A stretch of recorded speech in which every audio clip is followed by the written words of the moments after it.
about 1 month after we got married, I will wake up and quickly, if I wanted to make love with my husband, I must tell him, please switch off the light, switch off the light. I cannot just be touching you like this, Then I will quickly go to the bathroom. I will shower. Then when I come to the room, I will put a towel around my body and be creaming my body. One day my husband removed. I said, I don't like it. I don't like it at all. I don't like it. He said, but we are married. I said, I know, but because where I'm coming from, that's not it. So I had to grow. Some of the men, you are not patient with your wives, and then you're wondering why this happens in marriage. Let me quickly run you through the anatomy of a man and the anatomy. You know what I mean by anatomy? Let's dissect. Let's begin with the woman. Genesis, God is amazing. Genesis chapter 2, you see how he created us. He created the man from the dust, but search it very well. God created the woman from a finished product. He created the man from the raw product, but he created the woman from the finished product. He took out of what he did. So if you think your wife she's too, she's this, she's that, it's not her fault. It's Genesis chapter 2. She was taken from a finished product. So let's look at the anatomy of a woman. Number 1, a woman is likely to misbehave when she experiences emotional deficit. Those of you that are not yet married, I want to build on what the Father and the Lord and Pastor Kingsley, did already. They must have done some foundation. That's why I'm taking it to this level. See, I have left a lot in my notes. I don't want to go from the beginning again. So let's look at this. Even if you are not married, this that we are exposing you to will help you. Because awareness is the highest form of light. My people are destroyed for lack of awareness. Not for lack of prayer and fasting, but for lack of awareness, for lack of knowledge. This will help you. Before I got married, I read almost 100 books on marriage. I didn't even know that I would be called to ministry to families. So it's important for you to build this and keep it. Because life is going to ask you questions. 1 Samuel chapter 17, the last verse. Saul said, whose son is this? Life will always ask you questions. Ruth, chapter 3. The same thing, Boaz said, whose damsel is this? Life will always ask you questions. So when you have this loaded, it will show if you have the answers. So a woman is likely to misbehave when she experiences an emotional deficit. A woman is a multiplier. God gave her the womb. The womb is not only for carrying babies. Whatever you give a woman, she multiplies back to you. So if her emotional bank is in deficit, she will not give you correct sex. And I'm speaking in the context of marriage. If you are not yet married, let me give you a motherly advice. And if the men hear me well, let the women hear me doubly. When fornication takes place, it is the lady that loses more. Because a part of you goes with that man irretraceably and irrevocably. You don't want to do that. The Bible says the heart of man is wicked, not the heart of woman. When a man has seen it all, he has nothing to look forward to because every man is a hunter. So when you give it to him on the platter of gold, you lose your dignity. It does not matter what goes on social media. The fact that it is popular does not mean it is right. Keep your dignity. Even if you lost your virginity before you met Jesus, must you continue to lose it? Keep your dignity.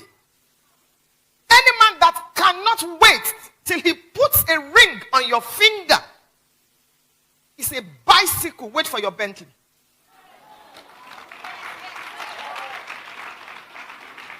True love waits. Because let me tell you the truth. In the reality of marriage, I've been married 38 years. There are times when it is not sex. Every marriage goes through 5 stages. I have in my notes. The final stage of every marriage is called the gracious stage. And that can take years. Each of you, you've gone, you've conquered, you are successful, you come together. There's a stage in marriage that is called I am not a full stage. I have everything in my notes. A time comes when it is not sex that sustains your marriage, it is friendship. Friendship. It is friendship, not even commitment. Any of us can slide. It is friendship. Marry your friend. Marry your friend. Who is a friend? Someone that knows where you stink and yet is faithful. Marry your friend. Someone before whom you can be vulnerable. Marry your friend. It's not every time you feel like having sex. It's not every time you feel like praying. It's not every time you feel like praising God. It's not every time. There are different types of you. There is the untouched side of you. There is the touched side of you, the one that goes to the office, all made up. Everything is looking. That's why you cannot live your life based on social media. Those people that snap and they show you, if the camera should flip, and you see the other side of their room, you will never pray to look like them. Are you your friend? It's a huge advice. And don't sleep with everything that you see. Every man that comes your way, you must sleep with him. Sex is not an end in itself. The anatomy of a woman. She misbehaves when her emotional bank is empty. So you must learn to continue to make deposits in your wife's emotional bank so you can be able to withdraw. Different ways of making deposits that I don't have the time. A touch. Public display of affection. Sometimes I want to preach. My husband is about introducing me and then he's saying some good things about me. I will stay there because I want him to say more. And I'll be looking for what is not lost in my bag. And I'm saying, continue. Let's welcome my wife. She's the first lady. He's depositing something in my emotional bank. You cannot just be telling your wife, are you the first person to be pregnant? Stand up, my friend. I come against every demon. There's no demon. It's your spam. When last? Let me see. So I can know how to manage my time. How many of you are married here, please? Okay. So I'm going to address singles more then. Yes. But you two get this. So you must learn to deposit in the emotional bank of your wife. I need to run because of the singles. Number 2. I'm analyzing a woman. A woman remembers the now blessing. So it is wise for you to spread the blessing. If you give your wife 10 million now, she will thank you and thank you and thank you. In 1 week, in 1 month, she's forgetting. I say, I don't even know what is going on in this house.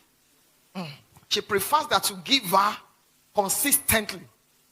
Consistently, not just once in a while. It's good for the once in a while to come. I'm telling you all this. You want to enjoy sex in marriage. Understand this. It will help you. Why is she always misbehaving? This is it. Number 3, I've told you a woman is a multiplier, so be careful what you sow. Number 4, a woman responds more to words, so watch what you say. A woman responds to words. If you say, when I say you are beautiful, God, oh God, you see her at the bus stop, she's between, for 3 days, she's still thinking, a man said to me, I'm beautiful, and I didn't get his number. Men don't care whether I tell him he's handsome or not. That's not his business. It's going on. That's the woman. Number 5, you can win an argument with a woman, but you cannot win the war. I'm not going to be explaining so much because of time. Number 6, there is nothing a woman cannot get from a man using her various skills. Body, emotions, persuasion, manipulation, sex, lullaby, praise. Number 7, every woman is security conscious. You want to have sex with your wife. She's asking you, did you lock the door? The man says, yes, I locked it. The woman says, go and check again. And men can do anything at that moment. The man will stand up again, go and check. Say, I told you that I locked it. I want to drink water. He will ask you, is it cold or room temperature? And some women can be manipulative. Number 8, she speaks more words than men.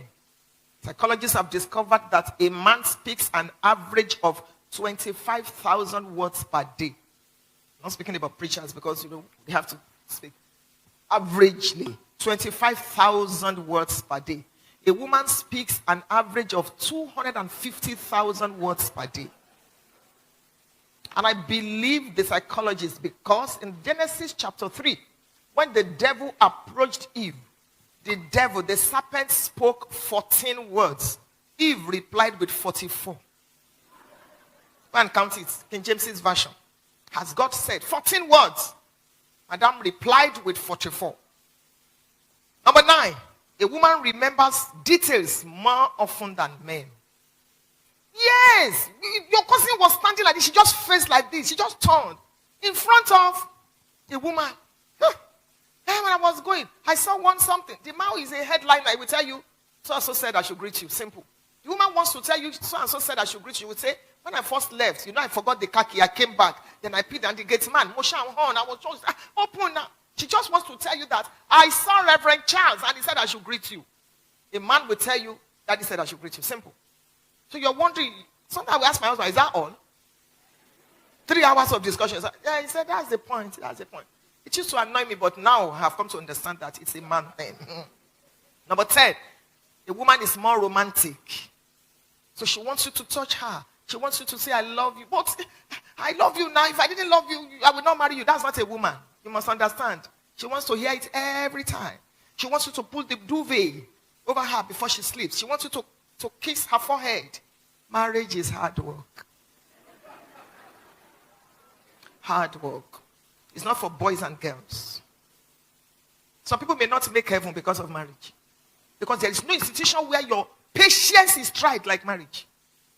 When you get married, you move from patience to long suffering. From long suffering to endurance. Marriage. Number 11, a woman is more or is a better organizer. It doesn't mean that 100%. There are some men that this will fit. But I'm just saying this. And we're talking about sex. Because sometimes you wonder, why is it that you're not enjoying your sex? Because of these things. When these things are not in place, that 5 minutes of enjoyment can be a mess. You need to understand this. Women, number 12, take care of their parents more than men. Daughters are forever. Even when they leave their parents don't leave their hearts. Have you ever seen a man crying on the engagement day? I'm going to marry now. No. It's only women. The man is too much in a hurry to fly and enjoy himself. So, that's what happens. Men plan around their immediate family. Women include their parents in the budget. They even take from the man to give their parents. If these things are in place, it will help your sex life. I'm telling you. So let me pause and speak about the men. Before I now share something with you that I want us to pray about. The anatomy of the man. Number 1, a man is wired to be rational. So, you tell your husband, well, I don't understand. You're always overthinking something. That's the man. They are rational. Because they have space in their brain to think about this thing. Let me go on. Number 2, a man is not easily moved or persuaded. He needs proof or evidence. Why should I do it? Go to many churches where they must see the prophet and carry this and carry that. It's women. Plenty. Go to any church and then they say, we are praying for our parents, we are praying for our children. You see the woman carry pictures. Lifting it. You will hardly find a man's family picture in his wallet. Men, they're different. Men don't flock. When the woman says, I want to use the bathroom, 3 women will follow her. You will never find a man say, follow me to go and pee. Say, what's wrong with me? I can't. Men are rational and they are not easily moved or persuaded. Number 3, men are egotistical. Every man is. No matter how anointed, he will defend it with his life, his ego. A man will tell you, I cannot say because I want to eat meat, be calling or be prostrating for cow. I'd rather die as a poor person. They have it. And they will not want you. No man will want you to touch that area. If you're in marriage, you must learn to respect that. Number 4, men have few words. So understand, when the man speaks. Number 5, men are risk takers. They are risk takers. One day I sat in the living room a few years ago and my 2 sons slotted in a tape, a video, and I was watching. I had to wipe my, what is this? They both went to the US and they went to skydive. As I was watching, I was crying. They said, but mommy, we are here. I said, you did this? Jesus, you did it. You want to kill me. I said, mommy, but we went and we are back. We are here sitting beside you. I'd forgotten that they were even sitting beside me. See my life. God, see my life. Men are risk takers. Small, big, go. We'll do it with the mommy, no problem. The wife will be saying, consider it. Say, don't worry. We thank God for them. But sometimes it's good for you to listen to your wife. Number 6. They have the tendency to be domineering and independent. Men can be territorial. Don't touch my wife. You don't talk, Number 8. When they are broke, it shows. And the man is broke, it shows. God. You see, calm down. You don't tell me to calm down. Let me mention maybe 2 more. Number 9, they hate nagging. Men hate nagging. Tell him, give him your mind. But a man doesn't want to be nagging around me. Look at your life. Look at your parents. Look at your friend. I don't understand this car. No, men don't like it. You want to enjoy your sex. Take note of these things. It may not look conventional, but they will help your sex life. You won't believe it. You will not believe it. Number 10. A man likes to be known and introduced by his achievements. It's the truth.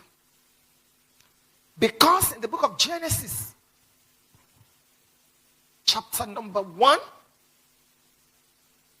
when the man was created, he opened his eyes and saw Job. Tend the garden, keep it.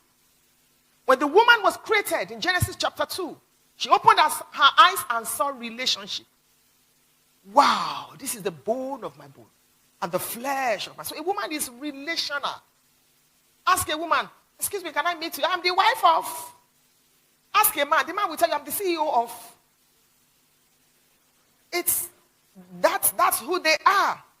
And you need to understand it. Some of you that are married, just before I say a few things to the singles, some of you that are married men, please learn to remember that you wear many caps. You may be the general manager of MTN and the general manager of whatever. You are not the general manager of the universe. So when you get into your house, can you please take off that cap and be a husband?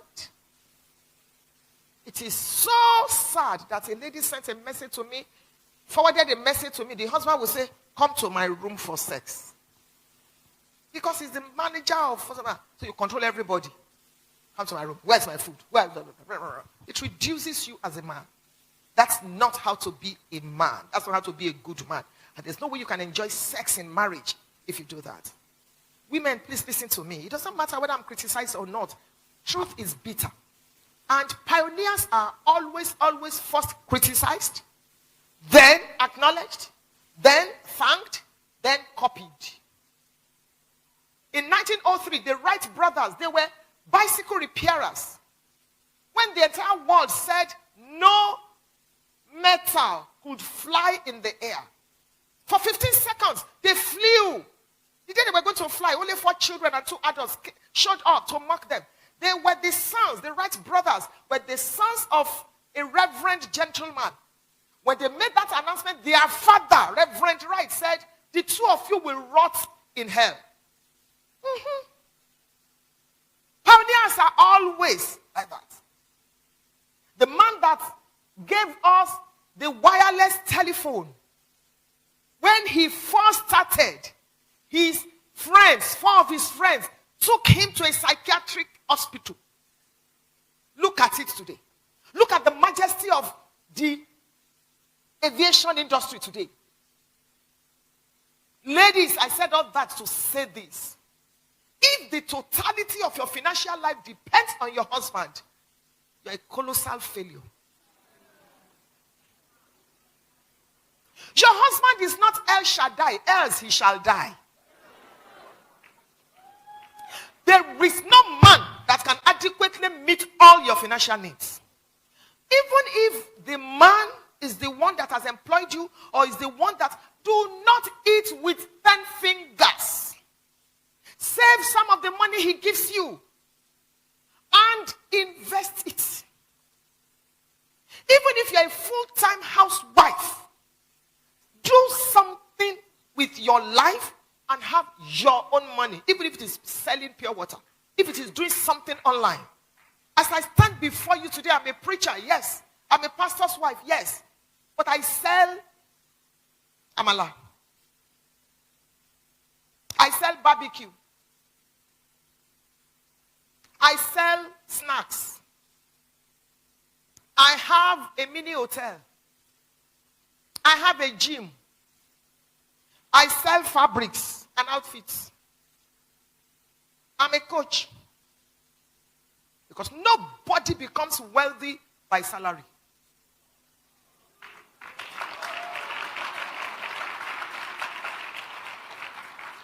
There's no way they will call an offering or a special seed in a church and I will not be one of the first to come out. There's no way. And it is my money, righteous money given by God, not stolen from anybody. My husband and I have been in business before we came into ministry. It's just that a lot of people don't always know that side of preachers. Do something with your life. This can affect your sex life. Money is important. It is the truth. In the arena where money is needed, prayer and fasting cannot take its place. School fees, you go to school and say, in Jesus' name, take my children. They will say, take your children away. It's important for you. Because many times we just focus on the sex. I don't understand why I'm not enjoying the sex. I'm not enjoying. Can we just look at these fundamental things? If these things are in place. I don't understand. My wife is not fine. Give your wife 10,000 pounds. Send her to New York. When she returns, you will not believe she's your wife. Give your husband peace of mind. You'll be the one begging him, this sex is enough. Have peace in your home. It will help you a lot.